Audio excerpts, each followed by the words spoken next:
Some people say it smells like stinky dishwater. Others call it a bowl of heaven. And yet for Beijingers, it's the most familiar thing in the world.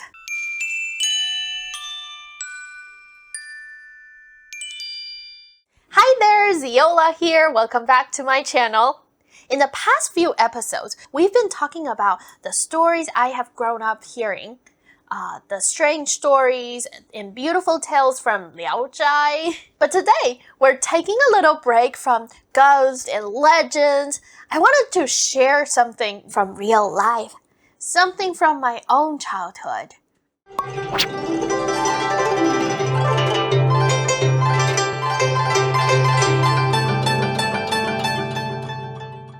We are heading back to my hometown, Beijing. And instead of a ghost story this time, it's about a drink. A strange, sour, and unforgettable drink. It's called douzhi. So when people think of Beijing food, the first thing that they come to mind is usually Peking duck. Crispy skin, sweet sauce, shiny golden perfection. It's beautiful, elegant, and famous around the world. But if you ask older fellows who was born and raised in Beijing or had lived in Beijing for generations, what truly tastes like home, they might pause for a second, smile a little, and say one word, douzhi. It's gray, it's sour, it smells kind of wrong. And yet for Beijingers, it's the most familiar thing in the world. Some people say it smells like stinky dishwater, but others call it a bowl of heaven. But whether you love it or hate it, you'll never forget it after you try it. Douzhi is a drink made from mung beans, but it's not the sweet kind you might imagine. When people make mung bean starch or noodles, glass noodles, they drain off the leftover liquid and let it ferment for days, sometimes for a week, until it turns cloudy. A little sour and full of that unmistakable smell.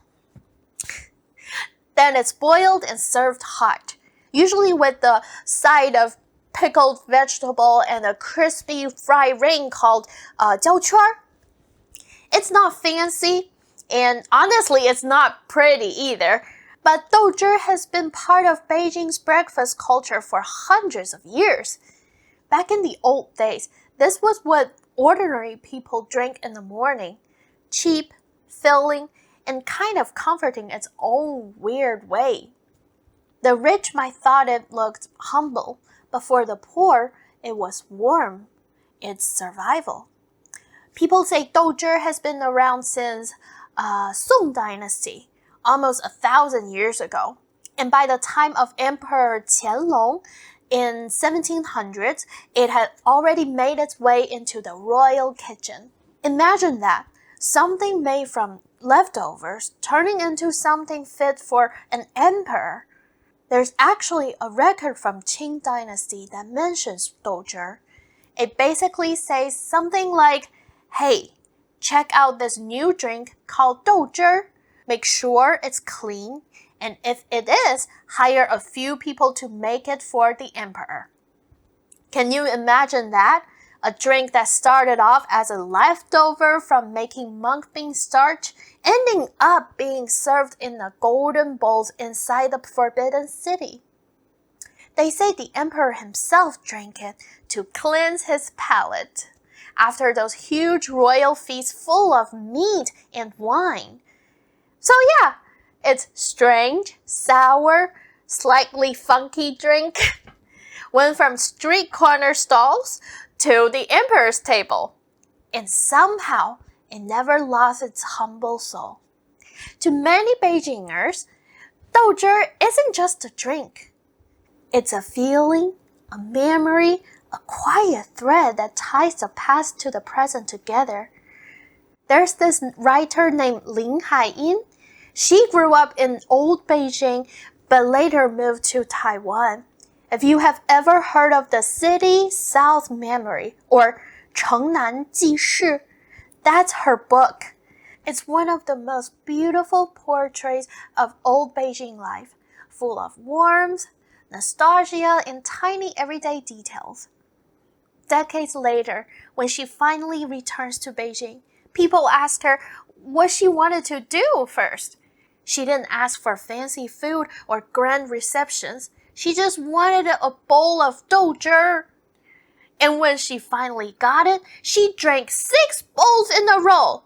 Hey, I'm not sure how you can survive after 6 bowls, but anyway. After that last sip, she smiled and said, "Now, I truly feel like I've come home." Another writer, Lao She, once joked that he had a douzhi brain.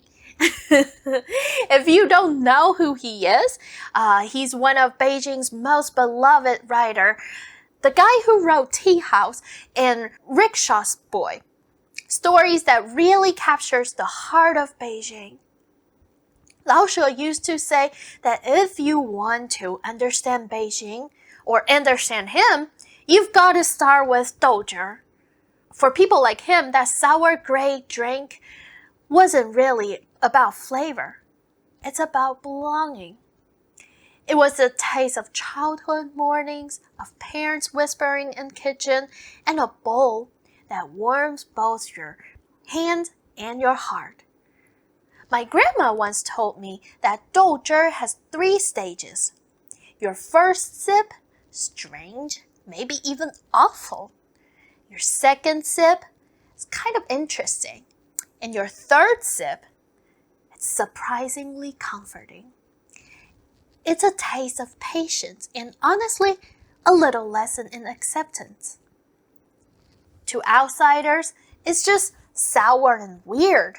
But to Beijingers, true Beijingers, that sourness runs deep. It's a mix of humility, history, and home. It's a taste of a city that's seen dynasties rise and fall, yet somehow never forgets where it came from. Maybe that's why douzhi is still around today, even though so many old food have been disappearing. Because douzhi isn't really about that taste, it's about memory, liquid memory. It reminds Beijingers who they are and where they came from. A warm bowl of douzhi on a cold morning isn't just breakfast. It's like having a quiet chat with the past. And maybe that's what makes it beautiful. The first sip makes you frown, the second makes you think, and by the third, you started to get it. Sometimes the strangest flavors are the ones that stays with you the longest. And lastly, before I let you go, so if you're ever come to Beijing and feel brave enough to try douzhi, but the taste is just a little too much to handle, I have a little trick for you. You can order a bowl of ma doufu on the side. It's another byproduct of making mung bean starch. Actually, it comes from the same mixture as douzhi. They're just separated during the process. Ma doufu is usually stir-fried with lamb fat or sometimes vegetable oil. And the texture is kind of like a chunky mashed potato. So now, and here's my little secret. You ready? If you mix the two together, the ma doufu thickens the douzhi and softens the sour edge. It becomes a creamy, rich, and honestly, a lot easier to love. But hey, it's just my way of doing it. I'm Ziola. See you next time. Hi there, Ziola here. Do you ever find yourself missing those childhood stories as a teen or young adult? Some of them felt very scary when you first heard them, and some seemed pretty strange once you look back on them later. Before I moved to the US, I was already super familiar with Greek mythology, Bible stories, and a lot of classic Western fairy tales. But after I got here, I realized that most people around me had never even heard about the old myths or the stories of China. Some of my friends might know a bit about Japanese tales because of the anime they're watching, but Chinese tales, almost no one. That's why I'm starting this channel, to share some of the amazing stories I had grown up with. Some were told to me by my grandmother, and other came from this classic book Liao Zhai, which literally translates to tales told at the dinner table. Anyway, I hope you enjoy these stories. Drop a comment to let me know what you think, and don't forget to subscribe.